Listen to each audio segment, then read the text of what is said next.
এই ফ্রেন্ড শুনছেন রেডিও আমার 88.4 FM আর শুনছেন এই মুহূর্তে আপনার soulmate and ultimate radio mate হিরাজকে। আর Friday night weekend exclusive show Dreams অ্যাভিনিউতে সবাইকে স্বাগত জানাচ্ছি কিছুটা পরে হলেও। সো অনেকে হয়তো ভেবেছিলেন আমি আসবো না, কিন্তু এ হতে পারে না, তাই সবকিছুকে মিথ্যা প্রমাণ করে সব সন্দেহ সংশয় অবিশ্বাস এই মুহূর্তে রাজভট সিটে এবং থাকবো না 2 পর্যন্ত। সো আজকে অনেক কথা হবে, অনেক আড্ডা গান সবকিছুই হবে, আমার সাথে থাকুন। নিশ্চয়ই সেই সুযোগটা হাতছাড়া করতে চাইবেন না, যেই সুযোগটা হচ্ছে আপনার প্রিয় গানটা প্লে হবার, আপনার মনের কথাটা শেয়ার হবার, বা হয়তো অন এয়ার লাইভ একেবারে আমার সাথে আড্ডা দেবার। যেটাই হোক আমার সাথে থাকুন, নিশ্চয়ই দারুণ কিছুই হবে। আর প্রথম গানটা প্লে করার আগে এসএমএস করার নিয়মটা একটু মনে করিয়ে দিই। যদি যে কোনো কিছু আমাকে লিখতে চান, আপনার যে কোনো মনের কথা অথবা যে কোনো সং রিকোয়েস্ট যেটাই হোক না কেন, প্রথমে লিখবেন রেডিও আমার শর্টেস্ট ভার্সন, যেটা হচ্ছে RA স্পেস দিয়ে আপনার নাম ঠিকানা এবং তারপরে কথাগুলো লিখে পাঠাবেন যে নম্বরে, সেটা হচ্ছে 6969। ট্রাফিক জ্যামের কারণে যেহেতু লেট, সো জ্যামের উপরে অভিসম্পাদ দিয়ে আমরা একটা গান শুনি। প্রথম গানটা হচ্ছে মাইলসের একটা গান, হচ্ছে রকিং নাম্বার, আর গানটার নাম হচ্ছে রকস্টার। একটু পরে ফিরছি, সাথে থাকুন।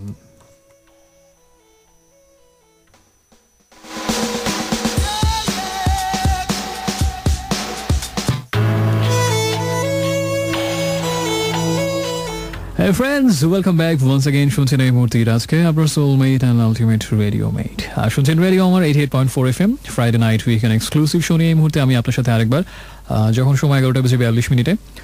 তো আজকে কিছুটা বিলম্ব হয়েছে ট্রাফিক জ্যাম জনিত দুর্ঘটনার কারণে, এবং আমি অনেকখানি সময় হাতে নিয়ে রওনা হয়েছিলাম, কিন্তু আমার কিচ্ছু করার ছিল না, মাঝে মাঝে পরিস্থিতির শিকার হতে হয়। আর সে যাই হোক, আমরা যেহেতু একসাথে অবশেষে আছি এবং আমার ধারণা বাকি সময়টুকু আমরা উপভোগ করি। একটা প্রবাদ আছে, সোমালিয়ান একটা প্রবাদ আছে, সেটা হচ্ছে যে আপনার যা হয়ে গেছে হয়ে গেছে, সেটা তো ফেরানো যাবে না, কিন্তু যেটুকু বাকি পড়ে আছে সেটুকু একদম নিজের মতো করে এনজয় করতে হবে। তো এই এক্স্যাক্ট কথাটা আমার মনে নেই, এরকমই ছিল মূল ভাবটা। আর আমাদের একজন মহাগুরু আছেন যার নাম হচ্ছে ওমর খাইয়াম, এবং আমি যে কয়েকজনকে ব্যক্তিগতভাবে গুরু মানে তার মধ্যে অন্যতম শীর্ষস্থানীয় গুরু হচ্ছেন ওমর খাইয়াম। তার দর্শন এবং তার রোম্যান্টিসিজম, তার অন্যরকম সবকিছুকে একটা নির্মোহভাবে দেখা এবং অন্য চোখে দেখার যে একটা অবিস্মরণীয় ক্ষমতা ছিল, এটা আমার কাছে মনে হয় যে ওমর খাইয়ামের মতো আরেকটা ব্যক্তি জগতে দুর্লভ, দ্বিতীয়টি নেই। তার ওইরকম একটা ঠিক সে ছিল, কিন্তু ঠিক আমার এক্স্যাক্ট মনে নেই। তো মূল ভাবটা এরকমই ছিল যে যা হয়েছে ভুলে যা, হাতে তুলে নে পেয়ালা, কবিতার বই, আর প্রিয়ার তো থাকবেই, ভবিষ্যতের দিনগুলো সুখে গুজরান কর। তো এরকম একটা ব্যাপার ছিল, তো আমরাও সেটা ফলো করি। প্রথম 2টো গান আমরা শুনে ফেললাম। প্রথমটা হচ্ছে মাইলসের গান ছিল রকস্টার, তাদের সর্বশেষ অ্যালবাম প্রতিচ্ছবি থেকে নেয়া। আর দ্বিতীয় গানটা ছিল বহুদিন পর আমরা আয়রন মেইডেন শুনলাম, এবং আমার খুব ভালো লাগছে এতদিন পর আয়রন মেইডেন প্লে করতে পেরে। আশা করছি এখন থেকে আবার রেগুলার শুনবেন আয়রন মেইডেন। এবং গানটা শুনতে শুনতে আমি হেড ব্যাং করছিলাম ইনফ্যাক্ট স্টুডিওতে বসে। আর একটা ঘটনা মনে পড়ছিল অনেক দিন আগে, আমি যখন প্রথম জয়েন করেছিলাম রেডিওতে, ওই সময়ের ঘটনা। একদিন আয়রন মেইডেন প্লে করার পরের দিন ওর সাথে আমার দেখা, তো আমাকে জিজ্ঞেস করছিল যে খুব বুদ্ধিজীবী ভঙ্গিতে, অজত তোর কি মনে হয় যে এই ধর তোর যেমন আজকে ইদানিং মেটাল গান, থ্র্যাশ মেটাল, হেভি মেটাল পছন্দ করছিস, ছাড়ছিস, ধর আজ থেকে বহুদিন পরে 10 বছর পরে তুই তখনও রেডিওতে শো করছিস, তো তোর মধ্যে কি কোনো এভলিউশন আসবে, কোনো বিবর্তন আসবে যে তুই হয়তো অন্য ধরনের গান পছন্দ করছিস, মেটাল আর তখন ভালো লাগছে না, তুই কি গান প্লে করবি তখন? তা আমি ভেবেছিলাম আমার মনে হয় না কখন এটা চেঞ্জ হবে। তো ঠিক এক্স্যাক্টলি 10 বছর পরে এই গান প্লে করে আমার যেটা মনে হচ্ছে, গানটা শুনতে শুনতে মানে কিছুদিন পরে প্লে করে মনে হচ্ছিল যে আসলে এটা ওয়াইনের মতো আয়রন মেইডেন, যত সময় যায় তত বেশি নেশা বাড়ে, এক ধরনের বিশিষ্ট নেশার মতো আর কি। অসম্ভব ভালো লাগছিল গানটা নিজের শুনতে এবং প্লে করতে পেরে। আয়রন মেইডেন আসলে পৃথিবী একদিকে, আয়রন মেইডেন আরেকদিকে। আর এই প্রসঙ্গে আরেকটা ঘটনা মনে পড়ে গেল, সেটা না বললেই নয়, আর জাতি আমাকে ক্ষমা করবে না যদি সেটা না বলি। সেটা হচ্ছে যে পান্থপথে একবার একটা রট আয়রনের ফার্নিচারের দোকান দেখেছিলাম, নাম হচ্ছে LRB। তারপরে হাতিরপুলের ওইদিকে, হাতিরপুল আর কাঁঠাল বাগানের ওই দিকটাতে, না হ্যাঁ হাতিরপুলের দিকে হবে, হাতিরপুলের দিকে একটা ফার্নিচার দেখলাম একদিন, আয়রন মেইডেন দোকানের নাম, ওই যে রট আয়রনের ফার্নিচার বিক্রি করে। কিছুদিন পরে দেখি মেটালিকা, আরে বা আমি তো দেখি যে সাড়ে সর্বনাশ, এই দোকানগুলোর মালিকের মানে ব্যাপক মেটাল গান টান শুনে, আয়রন মেইডেন, মেটালিকা, LRB, কঠিন অবস্থা আর কি। তো সে যাই হোক, আমাকে বেশ কিছু বন্ধু এসএমএস এর ঝাঁপি খুলে দেখলাম, প্রথমেই আছেন একা, কিন্তু তিনি নন একা, তার সাথে আমরা আছি। রাশেদ, আমি জানি না ভাইয়া তোমার কি হয়েছে, আসলে তুমি ইদানিং থাকো না, মাঝে মাঝে পাই না, এবং অনেকদিন পরে পেলাম, এবং এসএমএসটা পড়ে মনে হচ্ছে সামথিং ইজ রং। এত স্পিরিটেড যে ছেলেটা ছিল, সবসময় নদীর পার ধরে ঘুরে বেড়াতো, নদীতে ঘুরে বেড়াতো বন্ধুরা মিলে, আজকে এখানে কালকে সেখানে, সেই স্পিরিটেড ছেলেটার কি হলো হঠাৎ করে বুঝলাম না। খুলে বলো বিষয়টা কি হয়েছে। হ্যাঁ, আর শ্রুতি ফিডব্যাকের গান শুনতে চান, ফিডব্যাকের হয়তো ওই গানটা আমি প্লে করতে পারবো না, বাট অন্য একটা গান আজকে কিন্তু প্লেলিস্টে আছে ফিডব্যাকের, মগবাজারে তানি, বেশ কিছুদিন পর, ইউ আর মোস্ট ওয়েলকাম। তোমাকে ভালোবাসি না, তোমাকে হারাবার ভয়, এটা কি আপনি এই গানটা শুনতে যাচ্ছেন? প্রবাবলি আয়ুব বাচ্চুর গান, না পালাতে চাই। শাহরিন আমাকে জানিয়েছেন যে স্কুলে লেট করে যদি আসা হতো তাহলে গার্ডিয়ান নিয়ে আসতে হতো এবং ওই দিনের অ্যাটেন্ডেন্স দিত না। তোমারও তো কিছু পানিশমেন্ট পাওয়া উচিত, তাই না? ডেফিনেটলি পাওয়া উচিত। আপনারাই ঠিক করেন যে কি পানিশমেন্ট আমার হওয়া উচিত। আর এই যে লেট করে গেলে অ্যাটেন্ডেন্স দেওয়া হতো না, এই প্রসঙ্গে একটা ঘটনা মনে পড়ে গেল, আমার কলেজ লাইফের ঘটনা, রেসিডেন্সিয়ালের। হঠাৎ করে নিয়ম করা হলো যে 2 মিনিট দেরি হলো আর ঢুকতে দেওয়া হবে না, একদম পত্রপাঠ বিদায় একদম ক্লাসের দরজা থেকে।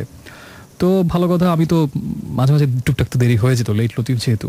তো একদিন 1 ঘন্টা 40 মিনিট মাত্র দেরি হয়েছিল জীবনে, এবং আপনারা সাক্ষী, এটা কোনো দেরি না, কিন্তু নির্মমভাবে, নিষ্ঠুরভাবে, ক্রূরভাবে আমাকে ক্লাসের দরজা থেকে প্রত্যাখ্যান করা হলো ঘৃণা ভরে, এবং একরাশ বেদনা বুকে নিয়ে আমি, এটা কথার কথা, একরাশ বেদনা, মনের মধ্যে ব্যাপক শান্তি ছিল, আনন্দ ছিল যে আজকে ক্লাস, মানে সারাদিন আর কোনো ক্লাস করতে হবে না, কি আছে জীবনে, সুন্দর মতো একদম খুব মানে চেহারা একটা এক্সপ্রেশন ফুটিয়ে তুললাম যে এত দুঃখী জীবনে আর, মানে এত দুঃখ কেউ পায়নি, এবং আমার মতো দুঃখী আজকে কেউ নেই যে ক্লাস করতে পারছি না।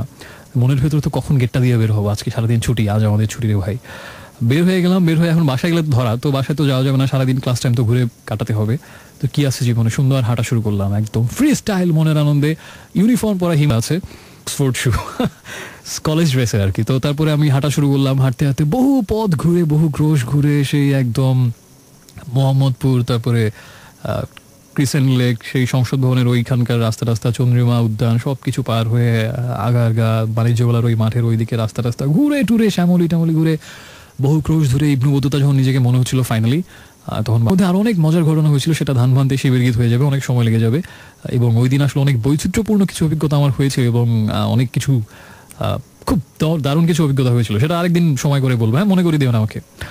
আর শাহরিনের SMS পর আপাতত পড়ছি না, SMS করার নিয়মটা একটু মনে করে দিই। যদি কোনো কিছু লিখতে চান, নিজের কোনো কথা, যদি কোনো গান শুনতে চান বা কাউকে উইশ করতে চান, যে কোনো কিছুর জন্য আপনার মোবাইল ফোনের SMS অপশনে যাবেন, গিয়ে লিখবেন প্রথমে রেডিও আমারের শর্টেস্ট ভার্সন, যেটা হচ্ছে RA, স্পেস দিয়ে আপনার নাম ঠিকানা এবং তারপরে কথাটা লিখে পাঠাবেন 6968 নাম্বারে।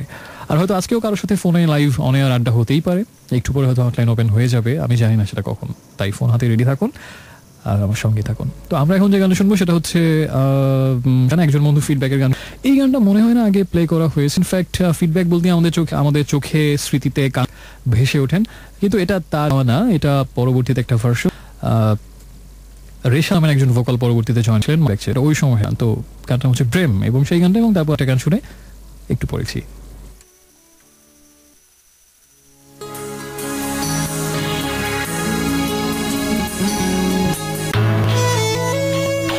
Hey friends, back once again শুনছেন আমার 80.4 FM, শুনছেন এই মুহূর্তে আপনার মধ্যে আগন্তুক বন্ধু আজকে ওয়েলকাম ব্যাক ওয়ান্স अगेन। এই মুহূর্তে যে কথা সেটা হতে একটু আগে আমরা যে শুনলাম সেটা ব্ল্যাকের গান, গানটা আছে অনেক জীবাদের সর্বশেষ অ্যালবাম যেটা রিলিজ হয়ে বছর, এখান থেকে তার আগে ফিডব্যাকের প্রেম, তো এরপরে 19 অ্যালবামের জীবন। আমার যেটা মনে হয় যে ব্ল্যাকের তো অ্যালবাম বেশি, সেই প্রথম থেকে আমার প্রীতি, তারপরে উৎপর, তারপর ছিল আবার যেটা আবার পরে হচ্ছে সেলফ অ্যালবাম, ফিফথ হচ্ছে অনুমাস।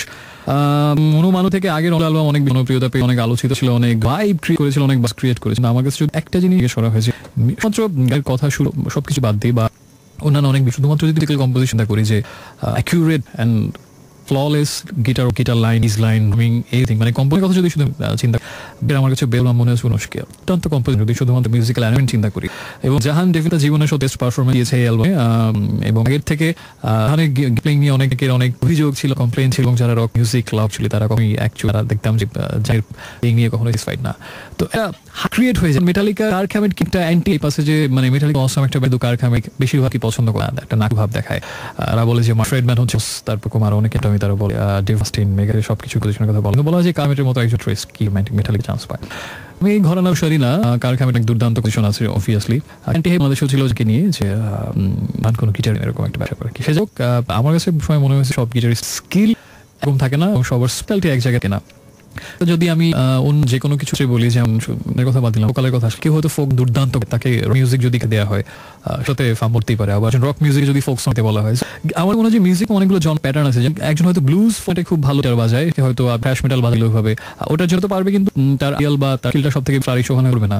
আমার কাছে মনে হয়েছে যে মানে জাহানের গিটার অল্টারনেটিভ ফরম্যাটের জন্য দুর্দান্ত ম্যাচ করে, খুব ভালো বাজায় এই ফরম্যাটের জন্য, শুধুমাত্র অল্টারনেটিভের জন্য। এবং স্পেশালি এই শেষে জাহান দিয়ে দিয়েছে অ্যাকচুয়ালি যে অল্টারনেটিভ গিটার কম্পোজিশন কাকে, অ্যান্ড ড্রামিং দান্ত ছিল, সব মিউজিক্যাল কম্পোজিশন মানুষ পিওর রক লাভ। আমার মনে হয় অ্যালবামটা ভালো লাগার তাদের কারণ নেই।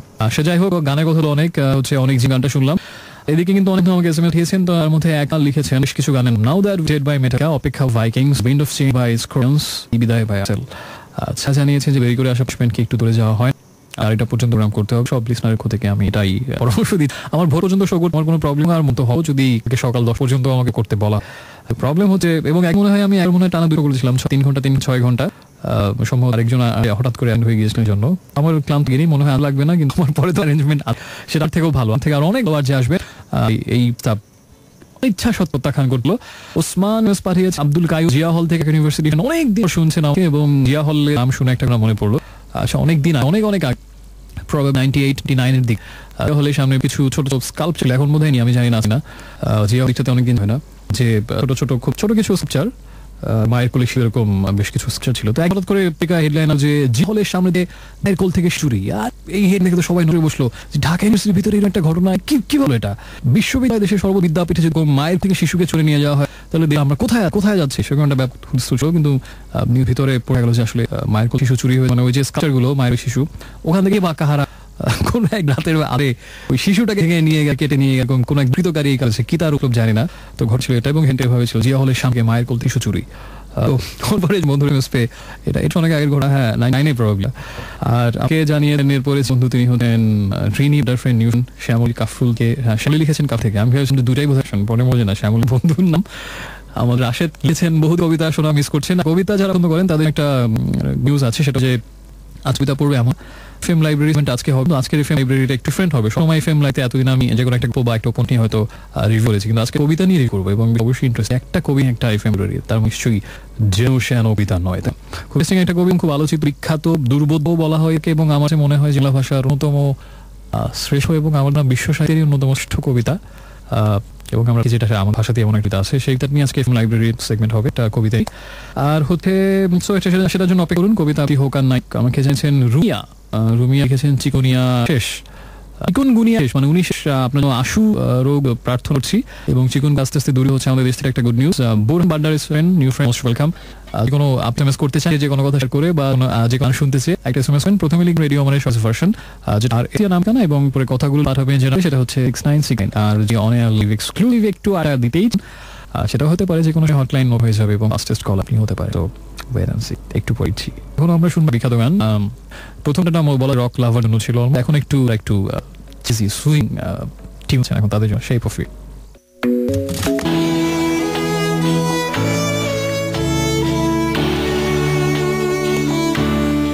Hey friends, welcome back once again. শুনছেন রেডিও আমার 88.4 FM আর শুক্রবার রাতের স্পেশাল আয়োজন নিয়ে এর পাশে।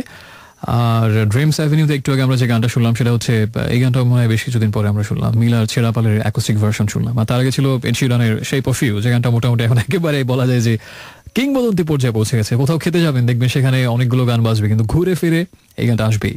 এরকম প্রত্যেক সময় একটা মনে হয় মানে কি বলা যায় ফ্ল্যাগশিপ সং থাকে যে 2015 এটা 17 এটা চেঞ্জ হয়, কিন্তু এটার মধ্যে দোষের কিছু নেই। এরকম সময়ের সাথে সাথে একটা খুব বিখ্যাত ওই সময়ের ধারক এবং বাহক একটা গান থাকবেই, কিন্তু দুঃখজনক হলো বা ফ্রাস্ট্রেটিং হচ্ছে সেটাই যখন দেখা যায় যে কিছু সময় পরে ওই গানটা হারিয়ে যায় আর খুঁজে পাওয়া যায় না এবং কিছুদিন পরে নতুন আরেকটা সেটার জায়গা দখল করে এবং ওটার মানুষ শুনতে চায় না বা মনে রাখে না। তখন আমরা বুঝতে পারি ওটা জাস্ট আসলে ক্ষণিকের হাইপ ছিল, অথবা এটা আসলে কালজয়ী না, বা সেটা আসলে যুগের ভেতরে ওরকম চিরস্থায়ী একটা জায়গা রাখার দাবি বা যোগ্যতা হয়তো অর্জন করতে পারেনি। যখন সেটা পারে তখনই হয়তো সেটাকে ক্লাসিক বলা হয়। কিন্তু এখনকার সময়টা বড় অস্থিরতার সময়, এখন খুব বেশি ক্লাসিক এরকম জন্ম হয় না, এরকম সব ক্ষণস্থায়ী গান, এই হিট গান ব্যাপক হিট, সবাই রিকোয়েস্ট পাঠাচ্ছে এই গান শুনতে যাচ্ছে, ওই গান না শুনলে ঘুম আসে না রাতে, ভাত খেয়ে হজম হয় না, ওই গান শুনতেই হবে। কিন্তু কিছুদিন পর দেখা যায় ওই গান আর কেউ শুনতে চায় না। এখন মনে হয় এরকম বেশিরভাগ হিট সং এখন কম, হিটের সংখ্যা খুব বেশি না হয়ে চিরস্থায়ী হিট থাকবে। যেমন অনেকদিন পরে এখন আমরা সেই কিছু কিছু গান এখনো আমরা শুনতে চাই, সেই 1900 কটকুলের গান দেখা যাচ্ছে যে এখনো আমাদের রিকোয়েস্ট যখন আসে তখন মনে হয় যে না এগুলো কি তো ক্লাসিক হয়। যেমন আজকে একজন একটা গানের কথা ছিল যে তোমাকে ওই যে আমি তোমায় কাছে আসি চলে যেতে হবে, তোমাকে ভাসি না তোমাকে হারবো, এটা হচ্ছে 5 এর রিলিজ একটা গান। তো এখনো 2017 যখন গানের কথা আসে 22 বছর পরে বুঝতে পারছি না এই গানটা মানে পার্মানেন্ট জায়গা করে নিয়ে। তো যাই হোক, আমরা ভাষণ দিলাম, আমরা একটু এসএমএস হয় কি করা এসএমএস লিখেছেন আমার ফেরদৌসী ইসলাম আমাকে মিরপুর 1 থেকে দারুস্তা থেকে এসএমএস পাচ্ছেন এবং লিখেন যে ভাইয়া প্লিজ কল মি। এটা তো কথা ছিল না ফেরদৌসী ইসলাম, কথা ছিল আমাদের ফাস্টেস্ট কল নিয়ম হচ্ছে যে ফোন দিব না, যখন হটলাইন ওপেন হবে আমি যখন বলবো তখন সবাই যিনি আমাকে দিতে পারবেন তার কথা হবে। ঠিক যেটা ভেবেছেন উল্টোটা, অর্থাৎ আপনাকে দিতে হবে এবং যে দিতে হবে সেটা 9893 আমি আবার 9836 এবং ফোন হবে এখনই সবাই যিনি দিতে পারেন তার সাথে এখন লাইভ আড্ডা দেখা কেছেন এই মুহূর্তে স্কলার।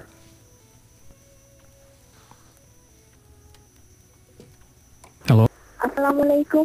সেন্টার থেকে কোনটার আনসার আগে সেটা আগে দিয়ে নিব। ওয়ালাইকুম আসসালাম। তারপরে আপনার কি ছিল? সালামের উত্তর এরপরে কি বললে? এক নিশে 4-5টা হলে তো আমি ঠিক ধরিনি। আবার বল। কেমন আছো? খুব ভালো, তুমি? আলহামদুলিল্লাহ আমি সময় ভালো আছি। হ্যাঁ, তুমি তো এই মানুষ যেটাকে ইন্সপায়ার করে না? হ্যাঁ। আচ্ছা, একটা এসএমএস একটু আগে বেশ কিছু গানের রিকোয়েস্ট দেখা যাচ্ছে। মেটালিকার একটা নাও দ্যাট ডেড, ভাইকিং গান অপেক্ষা, উইন্ড অফ চেঞ্জ, এই বিদে বেশ কিছু গান রিকোয়েস্ট। এর বেশ কিছু রক গান দেখা যাচ্ছে। তুমি আসলে শুধু মনে পড়ো মিউজিকে খুব বেশি কানেকশন হয় না? হ্যাঁ। ইদানি কি রক মিউজিক শোনা হচ্ছে? জি।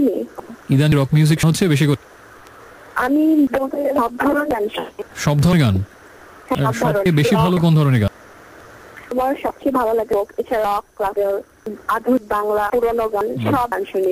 আমার গানের প্রতি বিশেষ নেই, হিন্দি গান আমার শোনা না, ছাড়া আমি সব ধরনের গান শুনি। হিন্দি গান তোমার দাঁতে না? জি। চেষ্টা করেছিলে?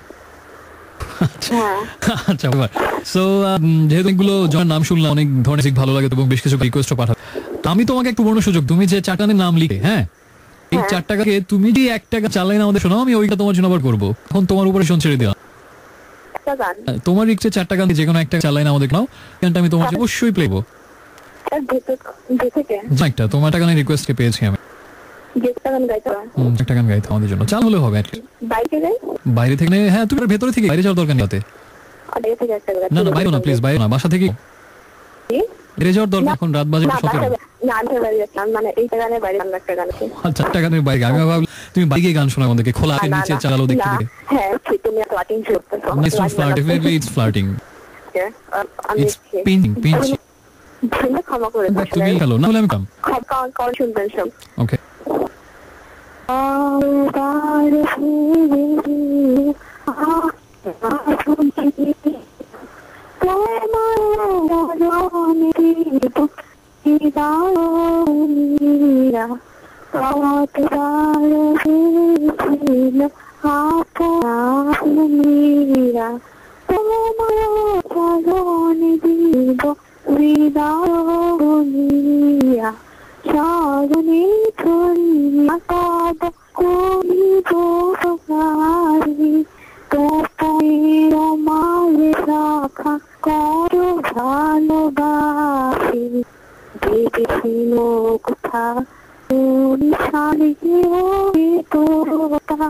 কেমন তোমারে কথা মনে মনে তোরে বলে থাকি, জন্ম মনে ভোজিও জানিতে না গভীর সময়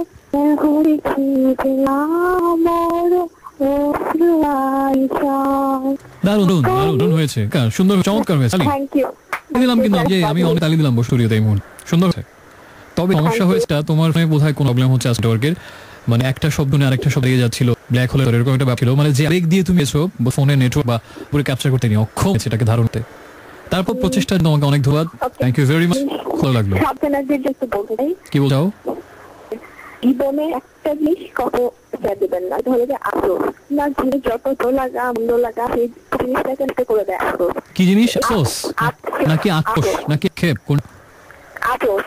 আমার এই যেটা নাই, যেটা এমন হলো, মনটা কেন এলো না, আমি এমন করতে পারলাম, আমার ঠিক কেন এইটাই, এই ধরনের ভাবনা দূর করলেন, মানে কিন্তু সেটা খুব সুন্দর হয়েছে। জিনিসটা যত বেশি বুঝতে পারে জীবনটাকে বেশি মনের কথা যেমন হবে, বেঁচে থাকার কত বেশি সুন্দর হবে। আসল জিনিসটা কখনো জায়গা দিল না জীবনে। খুব ভালো একটা বলেছেন, এবং আমার আফসোস যে কেন এই আফসোসটা সবাই দিতে পারছি না। আমিও তো আফসোস করে ফেললাম, আফসোস করা যাবে। ওকে, সো একা শুনলাম আফসোসের কথা শুন, এবং আমাদের আফসোস থাকলো না, গান আমাদের আফসোস দূর করে, সেজন্য অনেক ধন্যবাদ। ধন্যবাদ, আবার আসবেন, বাই। শুনছিলাম আমাদের আফসোসবিহীন ফ্রেন্ড এক কথা, যিনি বেশ 4টা রক গানের রিকোয়েস্ট পাঠিয়ে দেন, তো সেটাকে শুনে পর্যবেক্ষণ করে তিনি এক বছর ভিন ধারায় চলে গিয়ে আর একটা রবীন্দ্রনাথ গিয়ে শোনে কত বড় ভেবিনু আপন ভুলিয়া। তো এখানে একটা বিষয় আছে, সেটা যে আমার একটা গতভাবে একটা আছে, সেটা হচ্ছে অনেক সময় না যে অনেক গানে আমাদের কিছু কিছু দৃশ্য অল্প চোখের সাথে এসে ওঠে, কারণ ছাড়াই হয়, তার কোনো যুক্তিসঙ্গত কারণ না। এই সেই অনেকদিন আগে প্রথমবার শোনাকে যতবারই শুনে এই গানটা, তার আমার খুব ভালো গানটা হত ভেবেছিল ওনা ভুলিয়া, যতবারই শুনেছি একটা দৃশ্য আমার চোখে ভাসে। এরা শুনে কি বলতে পারেন, এই ছেলেটা সবসময় বেশি বেশি তো করে, এই ছেলেটা বেশি বেশি, তো অনেক কিছু আপনি বলতে পারেন, বলতে পারেন, এটা বলেন, কিন্তু গল্পটা আমাকে দিতেই হবে আজকাল আমি দায়বদ্ধ থেকে জাতির কাছে। এটা হচ্ছে এরকম একটা একটা খুব শান্তির সুইর একটা দম্পতির বেডরুম, বেলাবেলার আলো প্রথম ফুটছে, হয়তো এখন আগে ফুটে, কিন্তু তখন তো আসলে সত্যিকারের সব যে কর্মব্যথা বা হঠাৎ করে জেগে উঠে যে চাঞ্চল্য তৈরি, সেটা তখন হয়নি। হয়তো ঘরের জানায় পর্দায় বিনায় সে একটা মধু আলস্য এক লেগে আছে, শুয়ে হয়তো এই কোনো মাবিনীর কলে কপে তার চুলে, এবং পুরো ঘর জুড়ে একটা শান্ত স্তব্ধ একটা নীরবতা, একটা অন্যরকম হয়তো মন্দ একটা গিনি বাজছে, একটা অন্যময় কথা।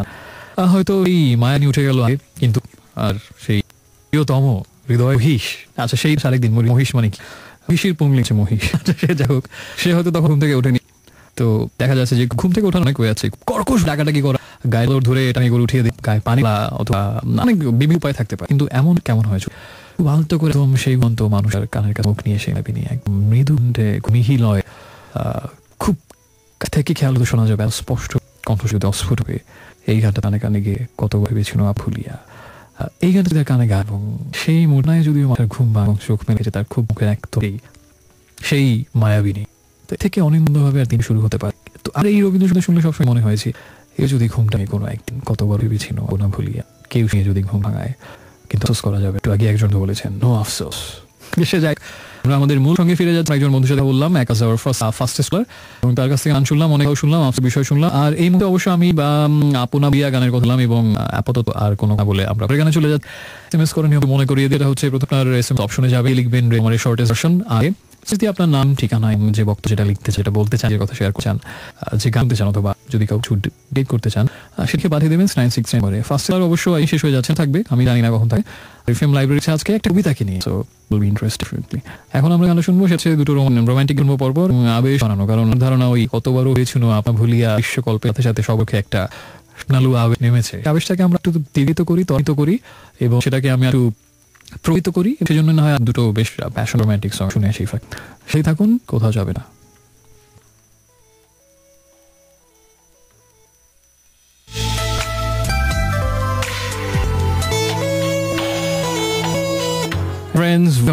শুনছিলাম আগে গান আমি ছুঁয়ে দিই, আর খুব ভালো গানটা আমার মনে হয় যে আমার সব প্রিয় গান হচ্ছে নকিব খানের দারুণ পজিশন শুট তৈরি করেছেন নকিব খান, আসির গায়ে দুর্দান্ত কথা না। আর তার একটা গান তুমি হিনায় দুবে নাগরিক গতিময়তা। তো এই মুহূর্তে হচ্ছে আমি ঠিক ওই ফেম লাইব্রেরি রেকমেন্ডটা করতাম, এবং আজকে বোধহয় ফার্স্ট টাইম এই ফেম লাইব্রেরি আমি শুধুমাত্র একটা কবিতাকে নিয়ে একটা সেন্ড করবো, এবং এটা আমার কাছে থ্রিলিং লাগে বিষয়টা। তবে তার আগে হঠাৎ আমার মনে হলো এটা শুরু করে আমি একটু একটা বন্ধুদের মতটা একটু জেনে ব্যাপারে, সেটা যদি আপনাকে করা হয় যে বাংলা সাহিত্যের বা বাংলা কাব্যজগৎ সব থেকে আলোচিত, এক্ষেত্রে একটা জিনিস রাখবেন, আপনার থেকে প্রিয় তো বলিনি বা না, সেটা মনে হয় বাংলার বা বাংলা ভাষায় যত কবিতা আছে থেকে আলোচনা কোনটা নিয়ে বেশি, বিভিন্ন আলোচনা হতে পারে, মানে বহুল আলোচিত, এবং কথায় আমরা রেফারেন্স এই কবিতা ধৃত করি, বা কাউ দুইটা লাইন দেখা গেলে মানুষ জীবনে তা পড়েনি সে কবিতার নামে, এবং ওখান থেকে দুইটা লাইন বলতে পারবে, এরকম কোনটা মনে হয় আপনার বাংলা ভাষার বা বাংলা জগতের সব থেকে আলোচিত এবং কবিতা কোন, যদি দুইটার আমি নাম বলি, কোনটা আপনার মনে হয়? একটু ঝটপট এসএমএস করে পাঠান, যদি দেখি আমার আপনার ভাবনাটা লিখি না, হতে পারে আটটা সঠিক বা কারাই না, বা অন্য কিছু জানা গেল, আমার ভাবনা যে কোনটা মনে সাথে যদি আমি হয়তো তার একটু পরে কবিতা নিয়ে পাচ্ছি, যেতেই পারে। তো সেটার বিষয়ে আমরা আমাকে ঝট লিখে পাঠান, এবং তারাও যদি সবসময় যে এসএমএস করে নিজে জানিয়ে গাতেছে সেগুলো পারবেন। প্রথম দিন রেডিও আমার আউটেস ভার্সন হচ্ছে আর স্পেয়ে, তারপরে নাম ঠিকানা লিখবেন এবং কলগুলো লিখবেন, আর পাবেন 669 এটাতে। তো তাহলে এসএমএস ফেলবেন আপনার চিতে বাংলা ভাষা বা সাহিত্যের কাব্যজগতের সর্বাধিক আলোচিত কবিতা কোন দুখানি, জানিয়ে দিন ঝটপট খুনি। আর আরেকটা গান আসছি, এবং পরে ফিরছি সারাক্ষণ, এবং একটু এফএম লাইভ সেগমেন্ট নিয়ে আসছি।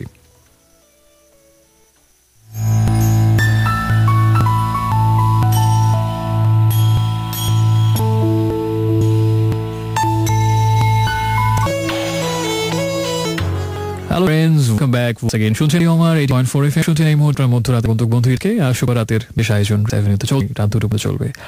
ছিলাম একটু আগে গানটা, সেটা হচ্ছে অফিস ড্রিঙ্ক শো আকাশ। তো এদিকে বেশ অনেক কিছু আসে একটু আগে দিয়েছি, সেটা হচ্ছে লাইব্রেরি সেন্ট এখনই হবে। আর একটা করেছিলাম আপনার দৃষ্টি বাংলা কাব্য জগতে সব থেকে আলো কোন কবিতা নিয়ে, বেশ কিছু এসেছে আমার কাছে, এবং তার মধ্যে আমার সাথে ভাবলাম সে দুজনের, তারা হচ্ছেন অনেকেই এটা স্যার দিয়েছেন, কে একা লিখেন, শ্রুতি জানিয়েছেন, মানিক ঢাকা থেকে লিখেছেন, তানজি পল্লবী থেকে শ্রুতি জানিয়েছেন, মুস্তাফিজুর নিয়েছেন, বেশ কয়েক অ্যান্সার দিয়েছেন। আমার কাছে যেটা মনে হয় তানজিলা মুস্তাফিজুর দুজনের সাথে একমত যে বাংলা ভাষায় যে কবিতা লেখা পড়ছে সব থেকে আলোচিত যেটা আসলে হয়তো উদ্ধৃতি, সেটা আবৃত্তি নিয়ে আলোচনা, অর্থ অনুসন্ধান করা সর্বোচ্চ এবং আমার কাছে যেটা মনে হয় বাংলা হিতে সেটা হচ্ছে জনতা দাসের বাতাসেন, আর হচ্ছে কাজী নজরুল ইসলামের বিদ্রোহী, এবং দুজনের সাথে আমার মিলে গেছেন জিলা এবং মুস্তাফিজুর। আমি জানি না কাছে ফোনে কবি কথা বলতে, যেহেতু দুইজন কাজে কথা না বলি কি। আচ্ছা দেখা যাক পরের বিষয়ে আদৌ কথা হয় কিনা বা হয়তো হবে, সে বড় কথা না। হচ্ছে এই দুটো অভিমত যে কবিতা আসলে সবচেয়ে বেশি আলোচিত, মানে বিখ্যাত অর্থে হচ্ছে আলোচিত বলা যায়। তো এভাবে এটা হচ্ছে আলোচনার দিক। কিন্তু যদি এভাবে বলি যে কোন কবিতার অর্থ সব থেকে বেশি খোঁজা যাচ্ছে, যে এই কবিতা দিয়ে আসলে কি বোঝা হয়েছে, এরকম একটা ভট কবি মানেটা কি পারে বা আসলে কি বলতে চাই, সেই আমাদের বিখ্যাত উক্তি আছে না, আমরা প্রায় ব্যবহারই যে কবি বোঝাতে চাই এখানে। তো এইটা আসলে কোন কবিতা যদি বলা হয় বেশি হয়েছে, সেই কবি কি বলেছেন, কি বোঝাতেছেন, এই দুর্বোধ্য কথার মানে কি, এটার অর্থ বা কি, এবং এই সব থেকে অনুসন্ধান, গবেষণা, প্রবন্ধ ছাপানো, মতামত প্রকাশ করা সব থেকে বেশ হুলস্থুল কবিতাগুলো হয়েছে, সেক্ষেত্রে অ্যান্সার হবে অবশ্যই বনলতা জীবনানন্দ। এটা নিয়ে ইতিহাস হয়ে বনলতা সেটা কে বা কোনো চরিত্র কি নাকি, এবং হাজার লক্ষ যুবক এর উদ্দীপ বহুবার দিয়ে, এবং কি আর এবং প্রত্যেকটা লাইনের অর্থ কি, সেই ব্যঞ্জলি বা তার মর্ম, এটা যেমন যুগে অসহস্র লক্ষবার গবেষণা আরো হবে। আর কোন কবিতা, সেটাও আমার দৃষ্টিতে জীবনের আরেকটা কবিতা, সেটা হচ্ছে 8 বছরের একদিন। হয়তো এই কবিতাটা পড়ছেন, শুনেছেন, এটা সম্পর্কে জানাবার কারো কাছে অচেনা অপরিচিত, কিন্তু আমার কাছে যেটা মনে হয় যে বাংলা সাথে সঠিক আসলে অর্থ উদ্ধার করার চেয়ে খোঁজা করা হয়েছে, আসলে কি বলা হয়েছে, বোঝানো হয়েছে, ওয়ার্ড কথাগুলোর মধ্যে কি, এটা নিয়ে থেকে বেশি যদি বলে যে বলতে সেন 8 বছর আগের একদিন। 8 বছর আগের একদিন কবি আসলে আজকে উপজীব আজকের লাইব্রেরি সেক্টর বিবেচ্য বা প্রধান অনুষঙ্গ বলি। এই কবিতাটা নিয়ে আসলে বা আমি আমার ঠিক তারিখ মনে নেই, সম্ভব আমি যদি ভুল না করে থাকি 38-40-এর দিকে প্রকাশিত হইল। জীবন যখন তখন ছুঁই সেই অর্থে বলা যায় যে প্রায় 80 বছর ধরে এই কবিতাটা নিয়ে গবেষণা হয়েছে, এখনো হচ্ছে এবং ভবিষ্যতেও হয়তো হবে। অনেকেই অনেক অভিমত প্রকাশ করেছেন, এবং কবিতাটা যখন প্রকাশিত হলো তারপর এটা নিয়ে প্রচন্ড সমালোচনা হয়েছিল, এবং সবাই ওই সময়ের একদম যারা সমালোচক, বিখ্যাত কবি, সবাই ছিঁড়ে খুঁড়ে ফেলেছেন জীবনানন্দকে, যে জীবনানন্দ এতদিন ছিলেন হতাশার কবি, নিরাশার কবি, এবার দুর্বোধ্যতার কবি হলেন, এবং তার ব্যক্তিগত জীবনে অনেক হতাশা, সেই হতাশাগুলো তিনি সবার মধ্যে ছড়িয়ে দেওয়ার চেষ্টা করছেন, পুরো জাতিকে বিভ্রান্ত করছেন, সবাইকে হতাশায় নিমজ্জিত করছেন। সেই অর্থে তিনি একজন ব্যর্থ কবি এবং একজন মানবাত্মার জন্য, একজন মানব জাতির জন্য ধ্বংসাত্মক একজন কবি, এরকম অনেক কিছু তাকে বলা হলো, এবং তাকে একদম মুন্ডুপাত করা হলো জীবনানন্দের এই কবিতা লেখার জন্য, যে কেন লিখলেন এরকম হতাশা, এরকম একটা আত্মঘাতী কবিতা, যে কবিতা পড়ে অনেকেই হয়তো আরো বেশি হতাশায় নিমজ্জিত হবে এবং হয়তো ধ্বংসাত্মক কিছু করে ফেলতেও পারে। কেন লিখলেন জীবনানন্দ এরকম একটা কবিতা? এবং আরো অনেক কিছু। শনিবারের চিঠি একটা সমালোচনা পত্রিকা ছিল ওই সময়ে, সেই সজনীকান্ত ছিঁড়ে খুঁড়ে দিলেন জীবনানন্দকে, অনেক আলোচনা হলো, এবং ভয়াবহ একটা হুলস্থুল উত্তেজনা শুরু হয়ে গেল ওই সময় বাংলাদেশে বা পশ্চিমবঙ্গে বলি, পূর্ববঙ্গে বলি, কাব্যজগতে একটা অন্যরকম উত্তেজনা, আলোড়ন।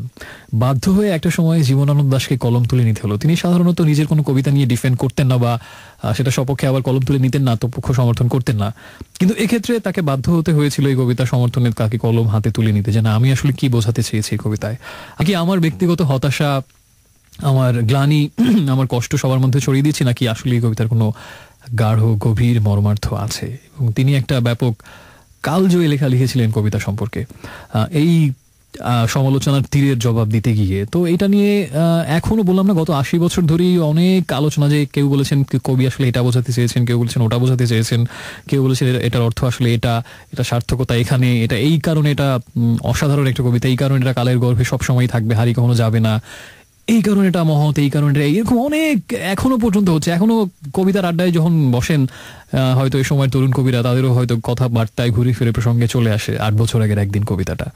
এবং এই লাইনটা শোনেননি এমন কোনো মানুষকে আছেন, ওই যে যখন গিয়েছে ডুবে পঞ্চমীর চাঁদ, মরিবার হইল বুঝি তার স্বাদ। এই লাইনটা খুবই জনপ্রিয় এবং বহুল পরিচিত একটা লাইন, এটা হচ্ছে এই কবিতার একটা লাইন। আর তো সেই এত কালজয়ী এবং এত অসাধারণ। এবং আরেকটি ইন্টারেস্টিং তথ্য দেই, যে এই কবিতাটা নিয়ে যত বিখ্যাত কবি এবং মনীষী সাহিত্যিক তাদের আলোচনা করেছেন, কবিতা নিয়ে তাদের নিজস্ব অ্যানালাইসিস করেছেন, সেইগুলোও যদি সংগ্রহ করা হয়, মনে হয় যে 3-4 খণ্ডের একটা মোটা বই, 3-4 খণ্ডের মোটামোটা কয়েকটা বই বের হয়ে যাবে শুধুমাত্র এই কবিতা নিয়ে যত আলোচনা হয়েছে এখন পর্যন্ত। সেগুলোকে পাবলিশ করলে সেগুলো একটা ভলিউম, বিশাল ভলিউম হয়ে যাবে, এতই আলোচনা হয়েছে এই কবিতা এখন পর্যন্ত। 8 বছর আগের একদিন, কারণ কি? আচ্ছা, তার আগে আমার মনে হয় যে কবিতাটা একটু পড়ে নেই। তবে এই কবিতাটা এরকম বিখ্যাত একটা কবিতা, আমি খুবই মানে ভীত, সন্ত্রস্ত, ত্রস্ত। এই কবিতাটা আমার মনে হয় পড়া না পড়লেই ভালো ছিল, কিন্তু কি যেন একটা কথা আছে, বিনা যুদ্ধে নাহি দেব সুচাগ্র মেদিনী। আচ্ছা, আমার গলাটার অবস্থাও বেড়াছাড়া আজকে। সে যাই হোক, সেই বিখ্যাত কবিতাটা পড়ে তারপরে না হয় আমার ভাবনাটা বা গুণীজন কহেন তাদের ভাবনাগুলো সবার সাথে শেয়ার করব। শোনা গেল লাশ কাটা ঘরে নিয়ে গেছে তারে, কাল রাতে ফাল্গুনের রাতের আঁধারে। যখন গিয়েছে ডুবে পঞ্চমীর চাঁদ, মরিবার হলো তার স্বাদ। বধূ শুয়েছিল পাশে, শিশুটিও ছিল, প্রেম ছিল, আশা ছিল জ্যোৎস্নায়। তবে সে দেখিল কোন ভূত, ঘুম কেন ভেঙে গেল তার? অথবা হয়নি ঘুম বহুকাল, লাশ কাটা ঘরে শুয়ে ঘুমায় এবার। এই ঘুম চেয়েছিল বুঝি? রক্ত ফেনা মাখা মুখে মড়কে ইঁদুরের মতো ঘাড় গুজি, আধার ঘুজির বুকে ঘুমায় এবার। কোনোদিন জাগিবে নার, কোনোদিন জাগিবে নার। জাগিবার গাঢ় বেদনার অবিরাম অবিরাম ভার সহিবে নার। এই কথা বলেছিল তারে চাঁদ ডুবে চলে গেলে। অদ্ভুত আধারে যেন তার জানালার ধারে উটের গ্রীবার মতো কোন এক নিস্তব্ধতা এসে। তবুও তো প্যাঁচা জাগে, গলিত স্থবির ব্যাং আরো 2 মুহূর্তের ভিক্ষা মাগে। আরেকটি প্রভাতের ইশারায় ওয়েও উষ্ণ অনুরাগে। টের পাই যুথচারী আধারের গাঢ় নিরুদ্দেশে, চারদিকে মশারির ক্ষমাহীন বিরুদ্ধতা। মশা তার অন্ধকার সংগ্রামে জেগে থেকে জীবনের স্রোত ভালোবাসে। রক্তক্লেদ বসা থেকে রৌদ্রে ফের উড়ে যায় মাছি। সোনালি রোদের ঢেউয়ে উড়ন্ত কীটের খেলা কত দেখিয়াছি। ঘনিষ্ঠ আকাশ যেন যেন কোনো বিকীর্ণ জীবন অধিকার করে আছে ইহাদের মন। চাঁদ ডুবে গেলে পর প্রধান আধারে তুমি অশ্বত্থের কাছে একগাছা দড়ি হাতে গিয়েছিলে তবু একা একা। যে জীবন ফড়িংয়ের দোয়েলের মানুষের সাথে তার হয় না কো দেখা, এই জেনে। অশ্বত্থের শাখা করেনি কি প্রতিবাদ? জোনাকির ভিড় এসে সোনালি ফুলের স্নিগ্ধ ঝাঁকে করেনি কি মাখামাখি? থুরথুরে অন্ধ প্যাঁচা এসে বলেনি কি বুড়ি চাঁদ গেছে বুঝি বেনো জলে ভেসে? চমৎকার, ধরা যাক 2-1টা ইঁদুর এবার। জানায়নি প্যাঁচা এসে এ তুমুল গাঢ় সমাচার? জীবনের এই স্বাদ সুপক্ক জবের ঘ্রাণ হেমন্তের বিকেলের তোমার অসহ্য বোধ হলো? মর্গে কি হৃদয় জুড়ালো? মর্গে গুমোটে ঠ্যাঁতা ইঁদুরের মতো রক্ত মাখা ঠোঁটে। শোনো, তবুই মৃতের গল্প কোনো নারীর প্রণয়ে ব্যর্থ হয় নাই। বিবাহিত জীবনের স্বাদ কোথাও রাখিনি কোনো খাদ। সময়ের ঊর্ধ্বতনে উঠে এসে বধূ মধু আর মননের মধু দিয়েছে জানিতে। হাড়হাবাতের গ্লানি বেদনার শীতে এ জীবন কোনো দিন কেঁপে ওঠে নাই। তাই লাশ কাটা ঘরে চিত হয়ে শুয়ে আছে টেবিলের পরে। জানি, তবু জানি নারীর হৃদয়, প্রেম, শিশু, গৃহ নয় সবখানি। অর্থ নয়, কীর্তি নয়, সচ্ছলতা নয়। আরেক বিপন্ন বিস্ময় আমাদের অন্তর্গত রক্তের ভিতরে খেলা করে, আমাদের ক্লান্ত করে, ক্লান্ত ক্লান্ত করে। লাশ কাটা ঘরে সেই ক্লান্তি নাই।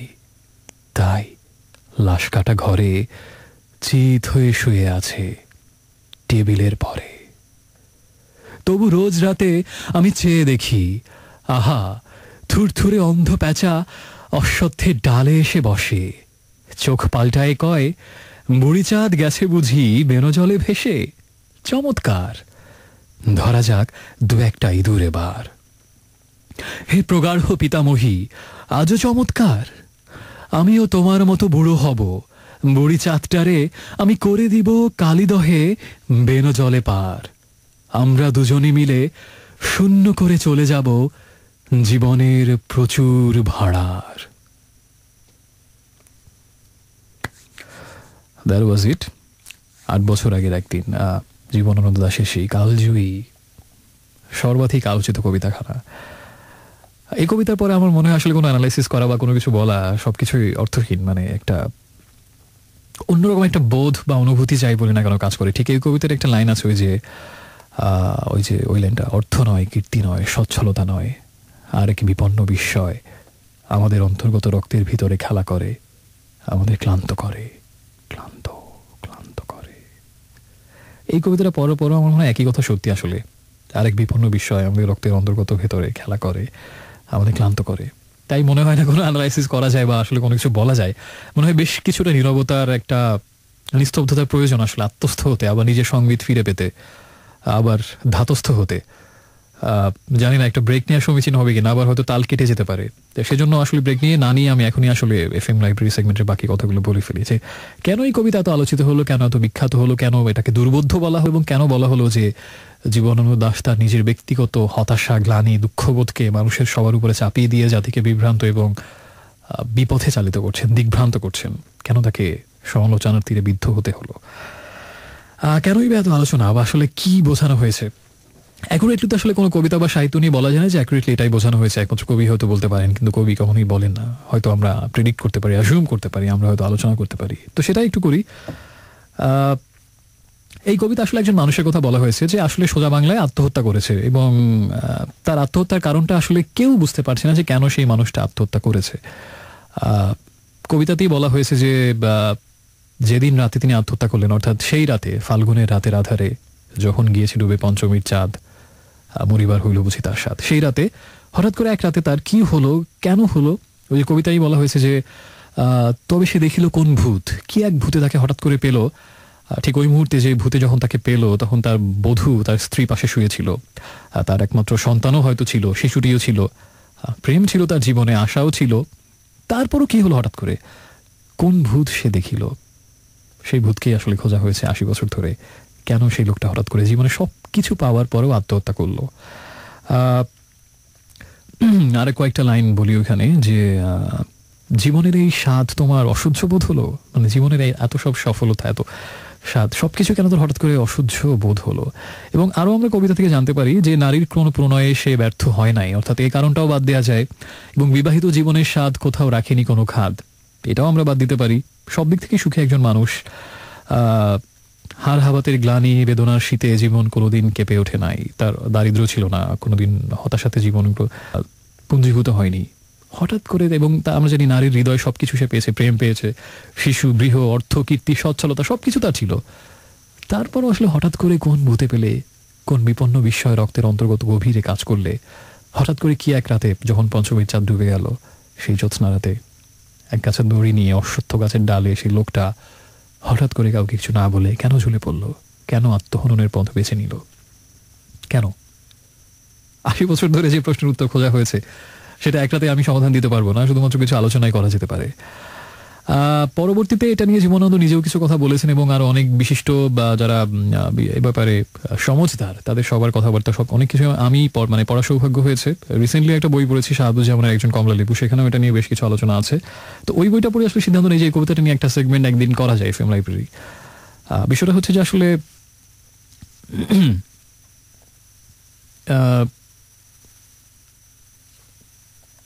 অনেক এফএম লাইব্রেরিতে বা অনেক কথা প্রসঙ্গে আমি ঘুরে ফিরে একটা প্রসঙ্গ অনেকবার হচ্ছে যে আসলে সেই মূল প্রসঙ্গটা হচ্ছে যে রক্তের গভীরে এক বিপন্ন বিস্ময় বা অন্তর্গত এক বোধ যেটা কাজ করে, সেটার নাম হয়তো আমরা দিতে পারি না, সেটার গতি প্রকৃতি হয়তো আমরা ঠিক ঠিক চিনে উঠতে পারি না, বুঝে উঠতে পারি না, কিন্তু হয়তো কোনো এক চেতনার মহাগভীরে ঢুকে গেলে এই চারপাশের এই জাগতিক ম্যাটেরিয়াল ওয়ার্ল্ডে সবকিছু থেকে যদি আমরা দূরে সরিয়ে আরো চেতনার গভীর স্তরে মগ্ন চৈতন্যে ডুব দিতে পারি, সেখানে গেলে হয়তো সেই বিপন্ন বিস্ময়ের খোঁজ পাওয়া যায়।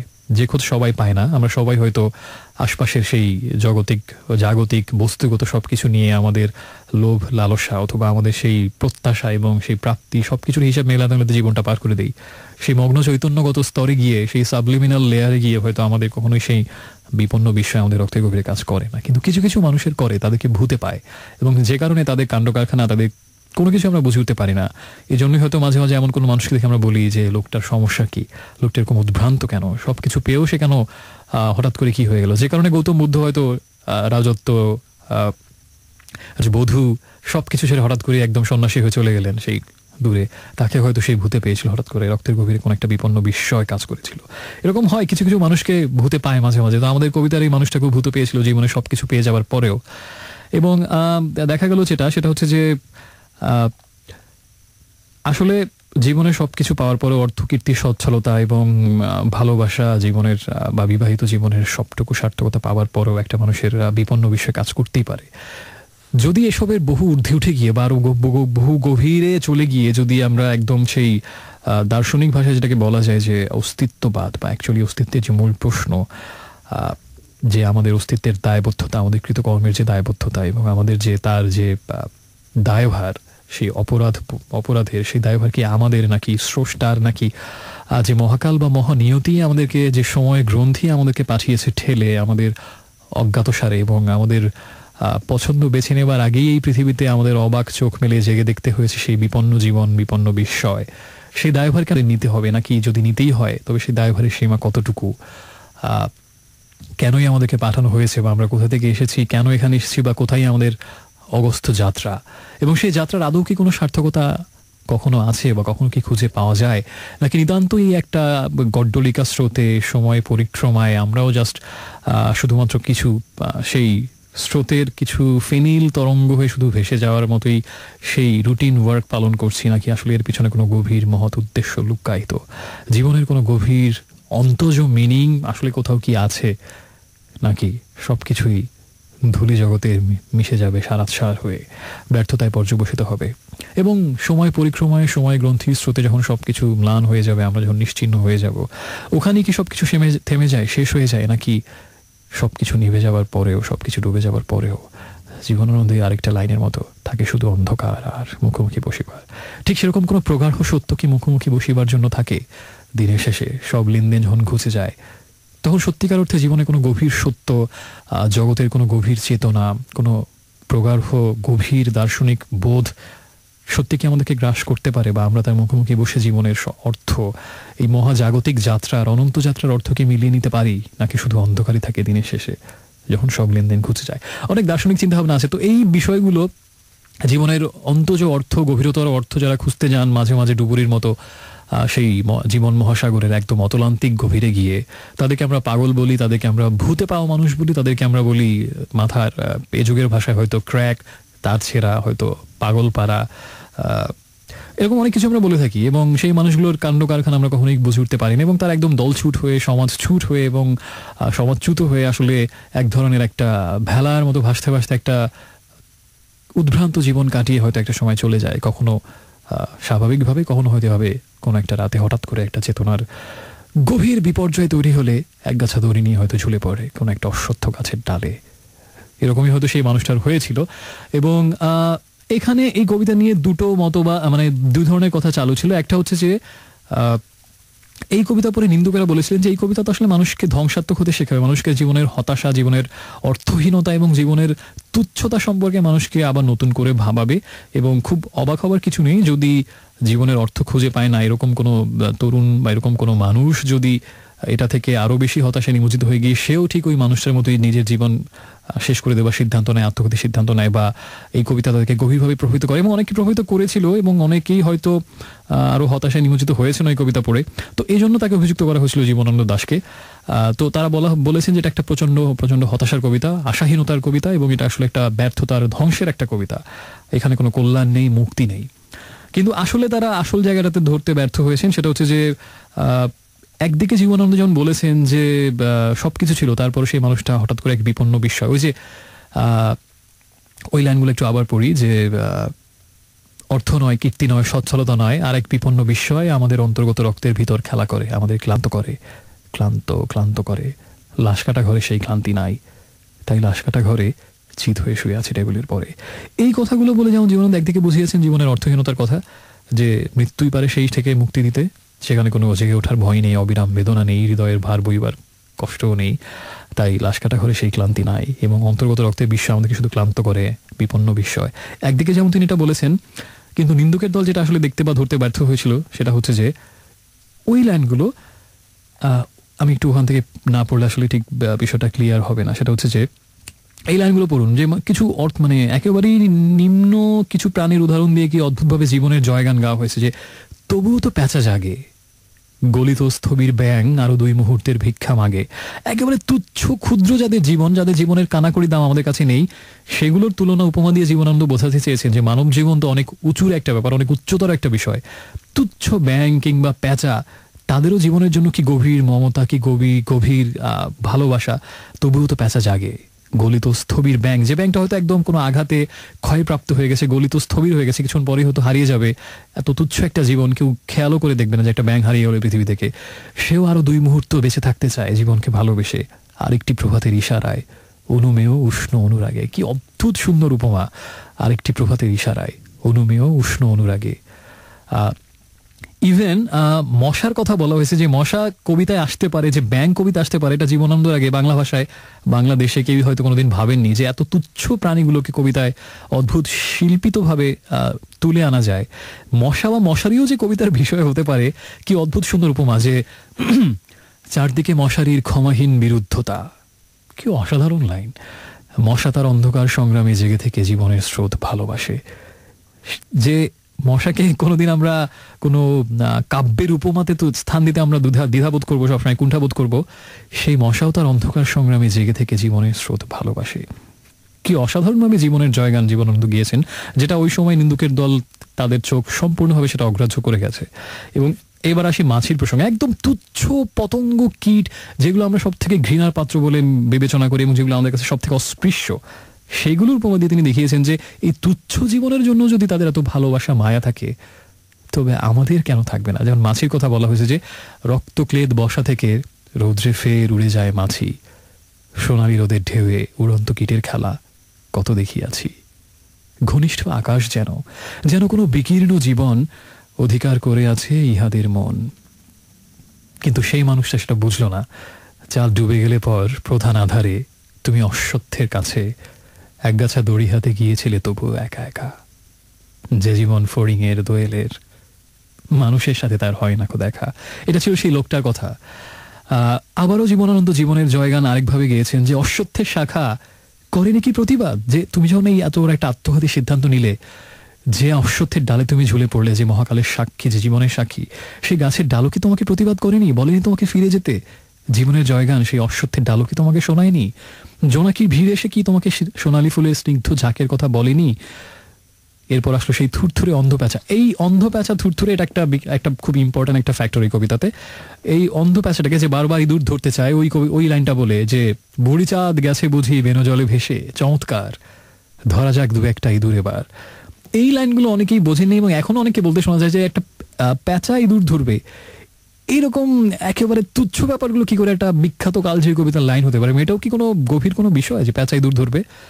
এখানে প্যাঁচা আসলে প্যাঁচা না, প্যাঁচা হচ্ছে এখানে মহাকালের সাক্ষী, একটা প্রাণী বা প্রতীক হিসেবে তাকে দেখানো হয়েছে, যে সেই সৃষ্টির আদি থেকে হয়তো জীবনের বহমানতা, জীবনের স্রোত, জীবনের জয়গান এবং মহাকালিক যে অগ্রযাত্রা, সেই যাত্রা দেখে অভ্যস্ত এবং তার চিরকালীন এবং আদি ও চিরন্তন সাক্ষী, এবং যে হয়তো সব জীবনের সার্থকতা, জীবনের গান বুঝতে পারে, শোনাতে পারে এবং আশাবাদের গান শোনাতে পারে। যে কারণে হাজার হাজার লক্ষ কোটি বছর পার হয়ে গেলেও সেই প্রতীকী বা সেই রূপক প্যাঁচা, যে জীবনের সৃষ্টির আদি থেকে সেই সৃষ্টির প্রবাহমান যাত্রা দেখে আসছে, এখনো সে ক্লান্ত হয়নি। আরও সে বহুকাল বেঁচে থাকতে চায়, জীবন দেখতে চায়, জীবনের মায়া তার এখনো ফুরোয়নি, জীবনকে সে এখনো ভালোবাসে। তাই বুড়ো হয়ে গেলেও থুরথুরে প্যাঁচা চোখে ঠিকমতো দেখতে না পেলেও ঠিকই সে খবর নেয়, বুড়ি চাঁদ গেছে বুঝি বেনো জলে ভেসে, চমৎকার। সেই প্যাঁচা খুশি হয়ে যায়, ধরা যাক 2-1টা ইঁদুর এবার। কি প্রবল প্রাণশক্তি তবু সেই প্যাঁচার, যে হাজারো লক্ষ কোটি বছর পার করে দিলেও জীবনের স্বাদ তার এখনো ফুরোয়নি, আরো লক্ষ কোটি বছর সে পাড়ি দিতে চায়। 2-1টা ইঁদুর বুড়ি চাঁদ ভেসে গেলে সে এখনো ধরতে চায়, নিজের প্রাণের তাগিদ, দেহের তাগিদ সে এখনো মেটাতে চায়, বেঁচে থাকার তীব্র সংগ্রাম জানান দিয়ে। এখানে সেই থুরথুরে বুড়ো প্যাঁচা হচ্ছে আসলে সেই প্রাণময়তা একটা ইঙ্গিত বা প্রতীক এটাকে বলা হয়েছে। এবং কবি প্রশ্ন করেছেন সেই যে মানুষটা আত্মহত্যার সিদ্ধান্ত নিল তাকে, সেই থুরথুরে অন্ধ প্যাঁচা কি তোমাকে বলেনি এসে জীবনের জয়গান? জানায়নি প্যাঁচা এসে এ তুমুল গাঢ় সমাচার? এবার কবি নিজেই সব উদাহরণ বাদ দিয়ে প্রশ্ন করেছেন সেই মানুষটাকে, জীবনের এই স্বাদ তোমার অসহ্য বোধ হলো? মর্গে কি তো হৃদয়ে জোড়ালো? মর্গে গুমোটে আত্মহত্যার পরে সেই থ্যাতা ইঁদুরের মতো রক্তমাখা ঠোঁটে? তাকে প্রশ্ন করেছেন এবং এই প্রশ্নের মাধ্যমে জীবনানন্দ বলতে চেয়েছেন যে তুমি কি জীবনের সৌন্দর্য, জীবনের অর্থ, জীবনের মমত্ববোধ, ভালোবাসা একবারের জন্য বুঝতে পারলে না? চারপাশের এই যে এত বিপুল উপকরণ ছড়ানো, এই যে তুচ্ছ কীট পতঙ্গগুলো পর্যন্ত জীবনকে ভালোবেসে যাদের জীবনে কানাকড়ি দাম নেই, তারা পর্যন্ত আরো এক মুহূর্তের ভিক্ষা মাগে অনুমেয় উষ্ণ অনুরাগে। তারা দেখতে পেল, তারা বুঝতে পেল, ভালোবাসতে পেল জীবনকে। আর তুমি তার থেকে অনেক গভীর, মহান, উচ্চতর এক জীবন পেয়ে তুমি তার অর্থ বুঝলে না, তুমি তার ভালোবাসায় পতিত হলে না। ছুঁড়ে ফেলে দিলে জীবনটাকে কোনো এক রাতে অশ্বত্থের ডালে, তারপরে কাটা ঘরের উপরে ঘুম দিলে ওটাই কি শান্তি? মুক্তি পাওয়া, পুরুষের মতো চলে যাওয়া, কোনোদিন আর বেনা জেনে? এই প্রশ্ন জীবনানন্দ তখন সেই মানুষটাকে করেছেন।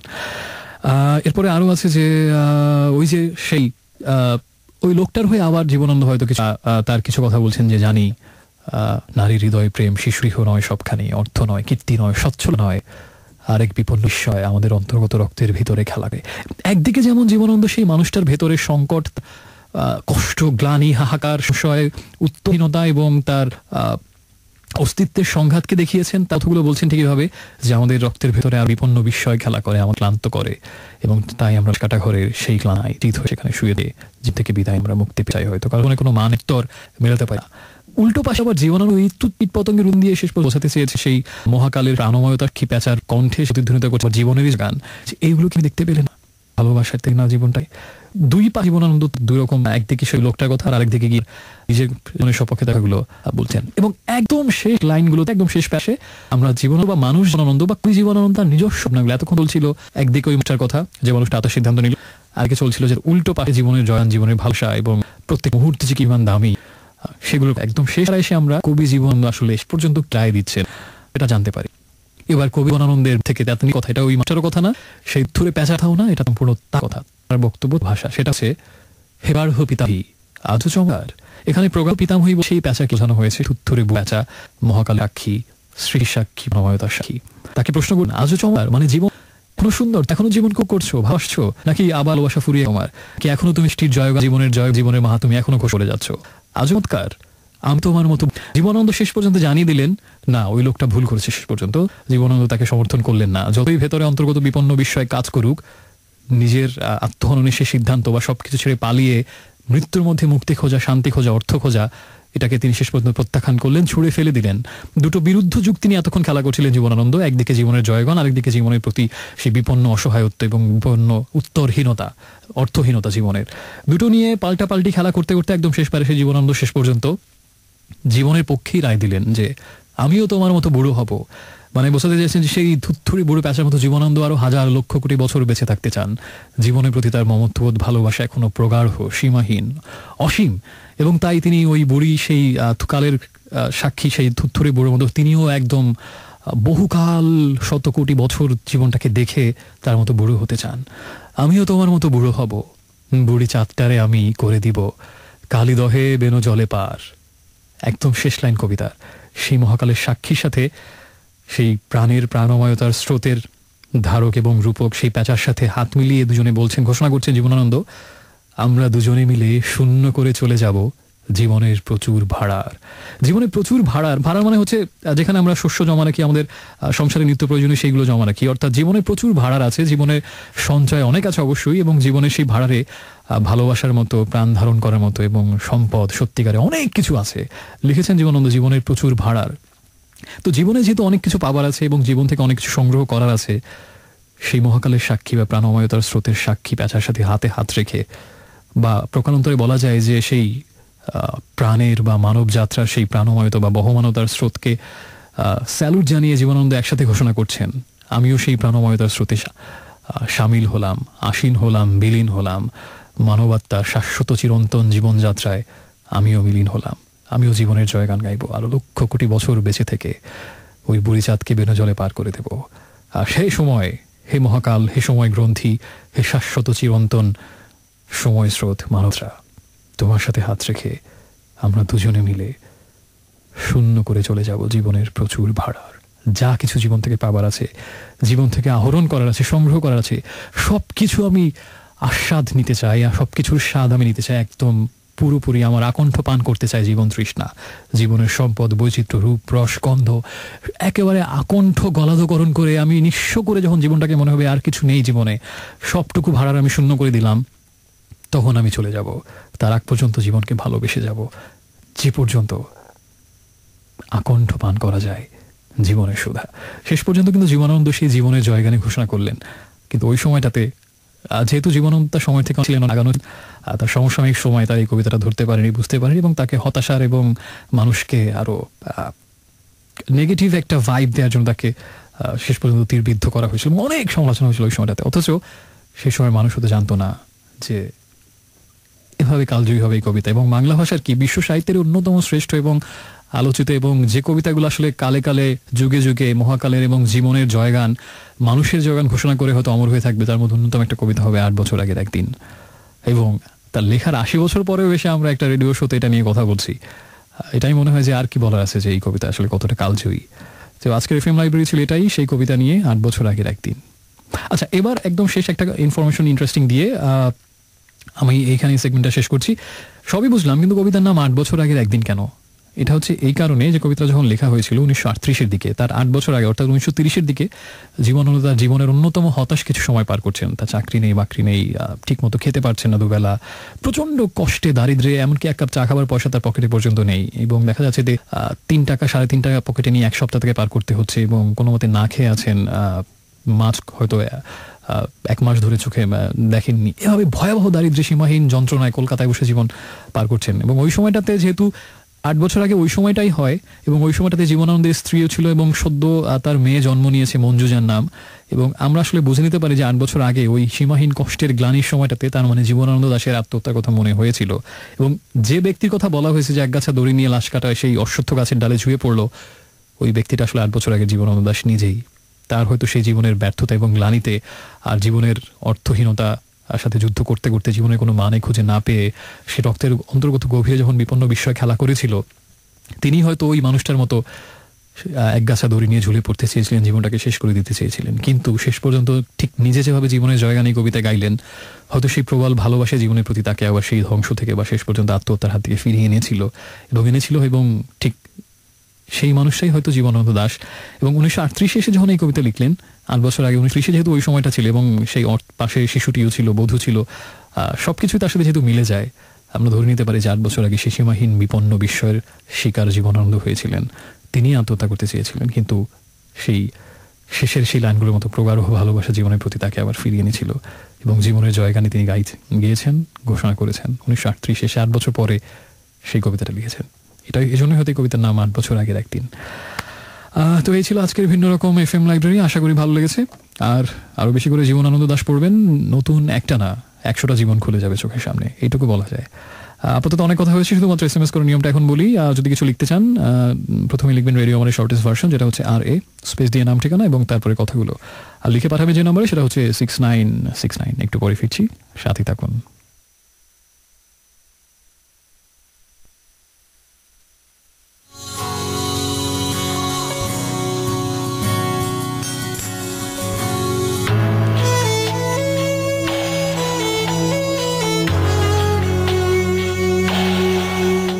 Friends, welcome back once again. শুনছেন এই মুহূর্তে আজকে, আর শুনছেন Friday night weekend exclusive show dreams avenue, এবং আপনার সাথে আমি আছি, আর রাত 2টো পর্যন্ত থাকবো। এখনো আধা ঘন্টা আমাদের হাতে কিন্তু রয়ে গেছে। দারুণ কিছু গান শুনছিলাম, এই কথা আর কেউ না বলবো, আমি বলবো। এর কারণটা হচ্ছে, প্রথম গানটা ছিল দলছুটের একটা গান, জ্যোৎস্না বিহার, এবং এটা হচ্ছে আসলে আমাদের সবার প্রিয় প্রয়াত সঞ্জিত দার লেখা একটা কবিতা থেকে গানটা করা হয়েছে। দুর্দান্ত লিরিক্স, এবং সেখানে একটা না পাওয়ার বেদনা, একটা বিপন্ন বিস্ময়ের কথা বলা হয়েছে, ধরতে গিয়ে হারিয়ে গেছি।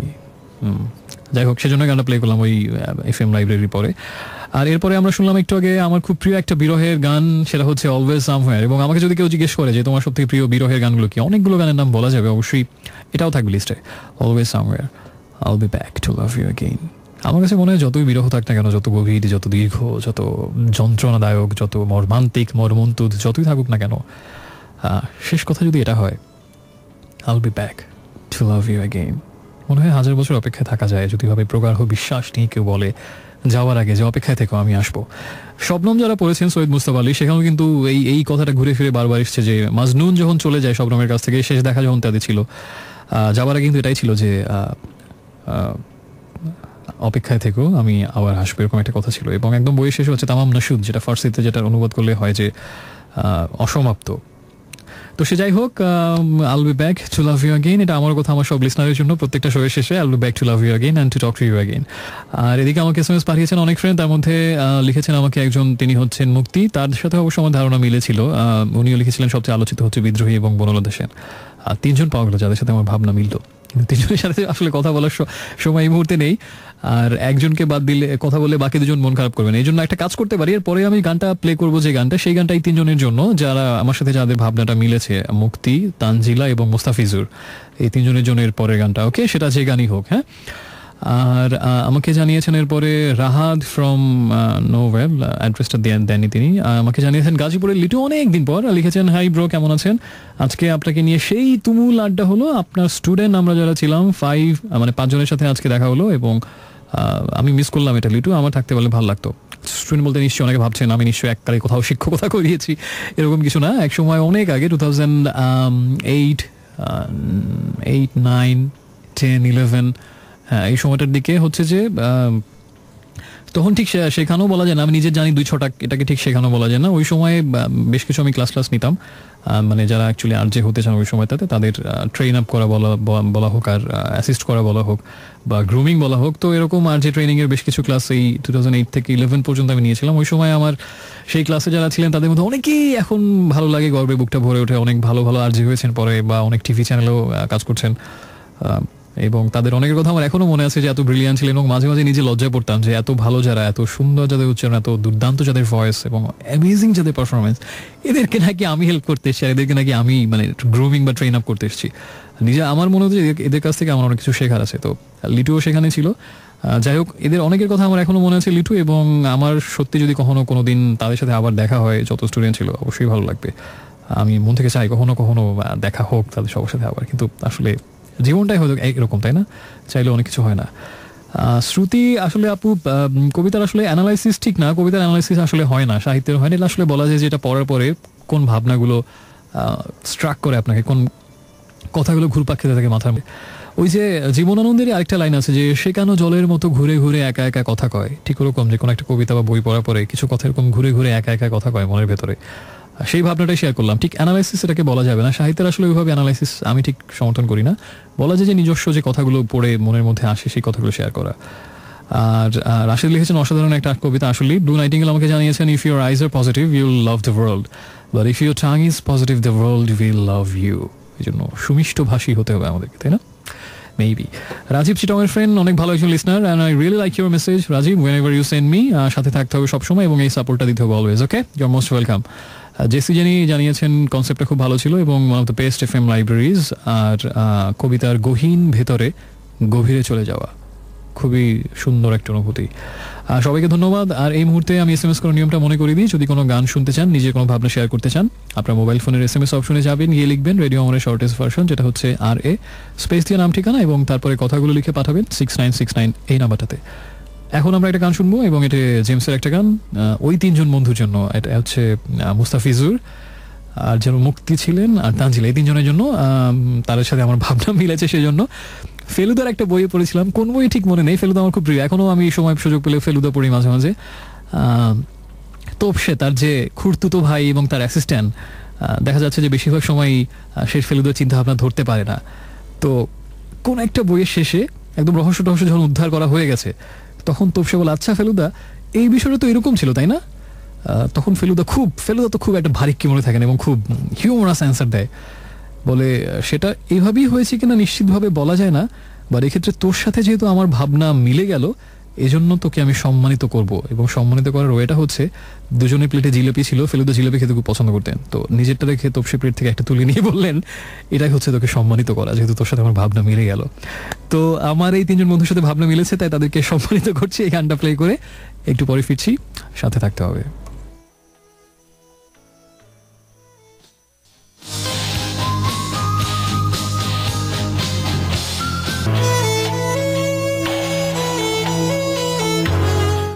Hello friends, welcome back once again. শুনছেন কাকে? শুনছেন এই মুহূর্তে ইরাজকে আরেকবার। আর চলছে শুক্রবার রাতের স্পেশাল আয়োজন ড্রিমস অ্যাভিনিউ, এবং আপনি আছেন এই মুহূর্তে রেডিও আমার 88.4 FM এর সাথে।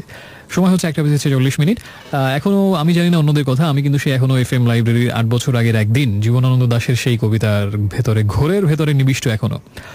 এবং একটু আগে যে দুটো গান আমরা শুনলাম, এর সাথে দুটো গানের সাথে কিন্তু কিছুটা হলেও মিল কিন্তু আছে ওই থিমটার সাথে। যেমন জেমসের গান ছিল একটা, জীবনের কাছ থেকে লেনদেন বুঝে নিয়ে প্রেমিকার সবটুকু বিশ্বাস বাজি রেখে ফিরে যাবে সব হারা একজন আজ রাতে, একজন বিভাগী, যেটুকু হয়ে গেছে নষ্টতা সবটা এলোমেলো, কিছুটা হলো মিল আছে। এবং পরের গানটা তো আর অনেক বেশি মিল, যেমন ওই অর্থহীনের যে গানটা একটু আগে আমরা শুনলাম, সেটা হচ্ছে অসমাপ্ত। এবং ওই গানে তো একদম শুরুর দিকে ক্লান্তির কথা বলা হয়েছে, জীবন আর বইতে না পারা সেই ক্লান্তি, ক্লান্তির জয় হোক, ক্লান্তির জয় হোক অবসাদের। কিন্তু ওই জীবনানন্দের কবিতাটা একদম শেষ দিকে এসে, যেমন তিনি জীবনের জয়গান ঘোষণা করেছেন, এই গানের শেষ দিকে এসেও কিন্তু একদম শেষ দিকে বলা হয়েছে তবুও অনেক সম্ভাবনার মাঝে জেগে থাকে ভোর, নতুন ভোর, জেগে থাকে রোদ, তবুও আশা আছে। এরকম একটা ঠিক জীবনের সম্ভাবনার কথা, আশার আলো, আবার ঠিক একদম শেষে গান কিন্তু বলা হয়েছে। সো আগের দুটো গানের সাথে কিন্তু আমাদের ওই থিমের কিন্তু কিছুটা হলেও মিল আছে। সেদিক থেকে আমার সাথে মনে হয় যে গেছে বেশ গান দুটো কবিতাটার সাথে। আর আমাকে লিখেছেন বেশ কিছু বন্ধু, সেটা হচ্ছে রাজীব লিখেছেন যে it's hard to forget someone who gave you so much to remember, talking about our awesome poet Jibanananda Das. ভবিষ্যতে আর অনেক কিছুই থাকবে FM লাইব্রেরি সেগমেন্টে জীবনানন্দ দাশকে নিয়ে। ওকে। আর লিখেছেন শ্রুতি যে মাঝে মাঝে এরকম কবিতা নিয়ে FM লাইব্রেরি সেগমেন্ট এভাবে হতেই পারে, তাহলে কবিতার অন্তর্নিহিত ভাবের একটু হয়তো চর্চা করা হবে। খুব ভালো প্রস্তাব, নিশ্চয়ই হবে, কেন হবে না, হতেই হবে। আর আপাতত কিছু বলছি না, SMS করতে পারেন এখনো। প্রথমে আরে লিখে স্পেস দিয়ে নাম ঠিকানা এবং তারপরে কথাগুলো লিখে পাঠাবেন 6969 এই নাম্বারটাতে। আচ্ছা, একটা ফিল যেহেতু কাজ করছে, বললাম যে ওই ঘোর থেকে, ওই কবিতাটার থিম থেকে বের হতে পারছি না।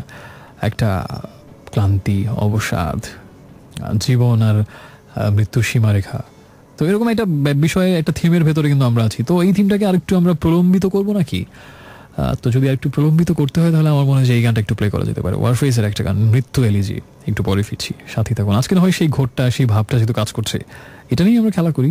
সব রকম সবসময় যে একরকম হতে হবে এমন কোনো কথা নেই। মাঝে মাঝে একটু ভিন্ন ভাব, লয়, সুর নিয়ে টুংটাং করা যেতেই পারে, তাতে বৈচিত্র্য আসে। হয়ে যাক তাহলে।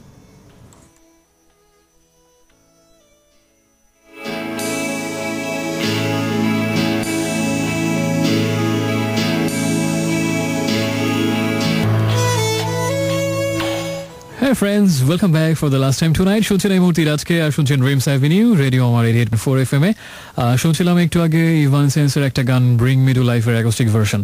আচ্ছা, তার আগে ছিল ওয়ারফেজের মৃত্যু এলিজি। সেখানে যদি একটু বিষণ্ণতার গন্ধ পেয়ে থাকেন, তাহলে নিশ্চয়ই পরের গানটাতে আবার জীবনের জয় গান গাওয়া হয়েছে। আজকে কিন্তু এই অনেকক্ষণ ধরে আমরা এই থিমের ভেতরেই আছি, যে একদিকে অর্থহীনতা জীবনের, আরেকদিকে জীবনের প্রভূত অর্থময়তা। সেজন্যই ইভানসেন্সের গানটা প্লে করলাম, ব্রিং মি টু লাইফ। আর সময় কিন্তু প্রায় শেষ। আমাকে নির্জন জানিয়েছেন খুব সুন্দর একটা মেসেজ। আমার মনে হয় যে এটা দিয়ে আজকের সেই যে জীবনের অর্থহীনতা এবং অর্থ প্রাচুর্যতা, এই দুটোর মধ্যে যে সংঘাত, সেটার একটা চূড়ান্ত সুন্দর একটা নিদর্শন হতে পারে এই মেসেজটা, এবং এটা দিয়ে মনে হয় শেষ করা যায়। উনি নির্জন লিখেছেন যে প্রাত্যহিক জীবনটা যে কি সুন্দর, কি সুন্দর, চারদিকে জীবন ছড়িয়ে ছিটিয়ে আছে, বেঁচে আছি, এর বেশি প্রাপ্তি আর কিছুই হতে পারে না, ভালোবাসা অন্তহীন। চমৎকার বলা যে সারমর্ম করে দিয়েছেন। আর একদম শেষ যে গানটা প্লে করবো, আমার মনে হয় যে এই গানটাও হচ্ছে জীবনের জয়গানই ঘোষণা করবে। জীবনের কোলাহল গানটা নাও, ভাইকিংসের একটা গান, তাদের ফার্স্ট অ্যালবামের টাইটেল নম্বর। জীবন যেন ভালোবাসায় অবিরল, এটাই হওয়া উচিত আমাদের সবার কথা। এবং আসলে জীবনে সেরকম অর্থহীনতা এবং অর্থ প্রাণময়তা বা অর্থের প্রাচুর্যতার একটা সংঘাত, সংশয় প্রায়শই আমাদেরকে গ্রাস করবে। আসলে মানুষ জন্মে এই সংঘাত, সংশয়, এই দ্বিধা, সংঘাত সবকিছু থাকবে, কিন্তু তারপর আমার মনে হয় যে দিনের শেষে একটা কথাই হয়তো আমাদের কণ্ঠে উচ্চারিত হওয়া উচিত, আমাদের হৃদয়ের স্রোতে একটাই সুর বাজা উচিত, সেটা হচ্ছে যে জীবনের প্রতি ভালোবাসা এবং জীবনের সেই জয়গান। ওই যে সেই জীবনানন্দ যান বলেছিলেন বুড়ি চাঁদকে, ওই বুড়ি থুরথুরে প্যাঁচাকে, হে প্রগাঢ় পিতাময়ী, আমরা দুজনে শূন্য করে দিয়ে যাব জীবনের প্রচুর ভাড়ার। আমরা ওদের জীবনকে ভালোবেসে জীবনের সবটুকু রূপরস গন্ধ একদম আকণ্ঠ পান করে জীবনে জয়গানী ঘোষণা করবো সবসময়, এই স্পিরিটটা যেন থাকে। ওকে, শুভরাত্রি জানাচ্ছি আজকের মতো, ইনশাল্লাহ আগামী সপ্তাহে আবার কথা হবে। লাস্ট গানটা আপনাদের সবার জন্য, জীবনে কোলাহল বাই ভাইকিংস। আর ভালো থাকবেন অনেক বেশি।